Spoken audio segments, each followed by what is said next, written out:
దీనికోసం కుక్కర్ పెట్టుకొని ఆయిల్ అయితే వేసేసా. మనం ఇది మామూలు గిన్నెలో అయినా చేసుకోవచ్చు ఫ్రెండ్స్, కుక్కర్లో అయినా చేసుకోవచ్చు. కాకపోతే మార్నింగ్ అర్లీగా అవుతుంది కుక్కర్ అయితే. విత్తనాలు అందులో ఫ్రిడ్జ్లో ఉన్నావు కదా, తొందరగా ఉడకపోవచ్చు. చూడండి, తిరువాత గింజలు వేసేసుకున్నాం.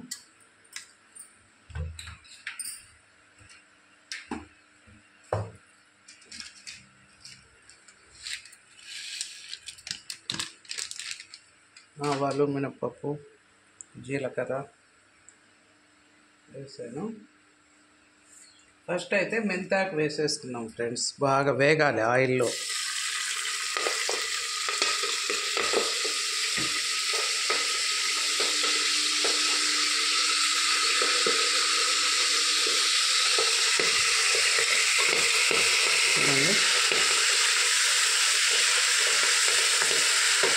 లేకుంటే చేదు అనిపిస్తుంది ఫ్రెండ్స్.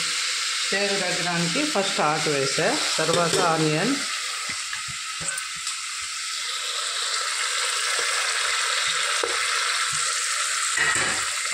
వేసుకొని సాల్ట్ కొద్దిగా మనకు తగినంత ఫ్రెండ్స్. మళ్ళీ కొంచెం సరి చూసుకొని వేసుకోవచ్చు, కానీ ఎక్కువ అయితే టేస్ట్ బాగుండదు కాబట్టి చూసుకొని వేస్తున్నాం. కొంచెం ఆనియన్స్ బాగా వేగనివ్వుతున్నాం.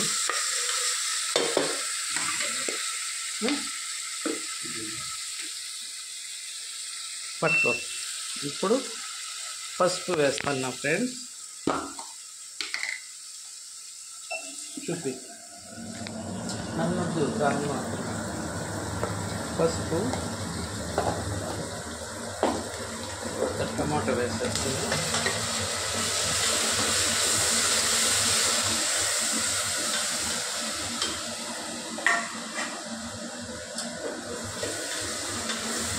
టమాటాలు కొన్ని ఆల్రెడీ దాంట్లో వేసేసాను ఫ్రెండ్స్, మిక్సీ కొట్టినప్పుడు మసాలాలోకి.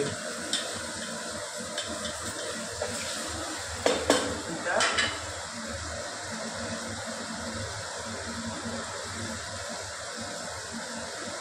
అద్దీలు తీసి చిన్న ముక్కలు చేసిన.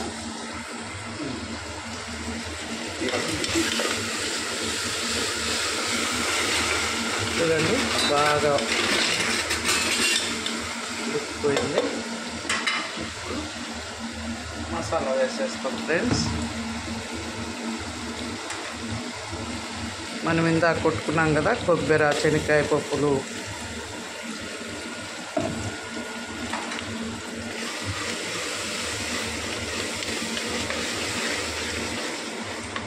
అంత మసాలా వేసేసుకున్నాం.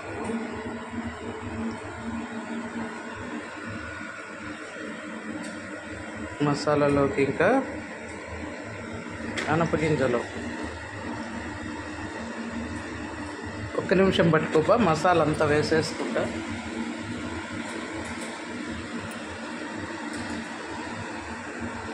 చూడండి, గింజలు ఇలా వేసేస్తున్నా.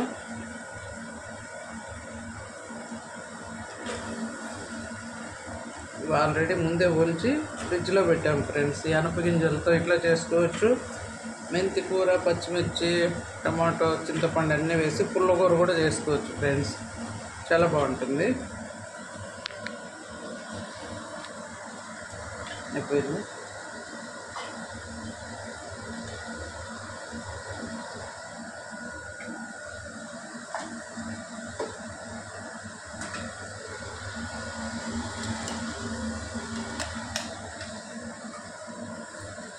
మసాలా అంతా వేసేసి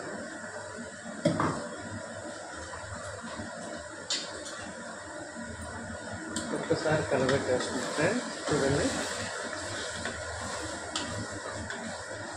ఇంకా ఇందులో కొద్దిగా ధనియాల పొడి,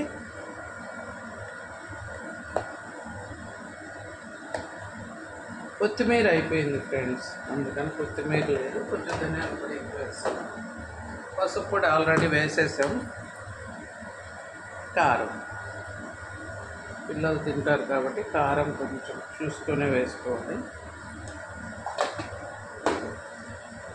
ఇప్పుడు కొంచెం ఒక 2 పొటాటోస్ పీల్ తీస్తున్నారు. పీల్ తీసి ముక్కలు చేసి ఆ పొటాటోస్ కూడా దీంట్లోకి వేసేస్తాను ఫ్రెండ్స్.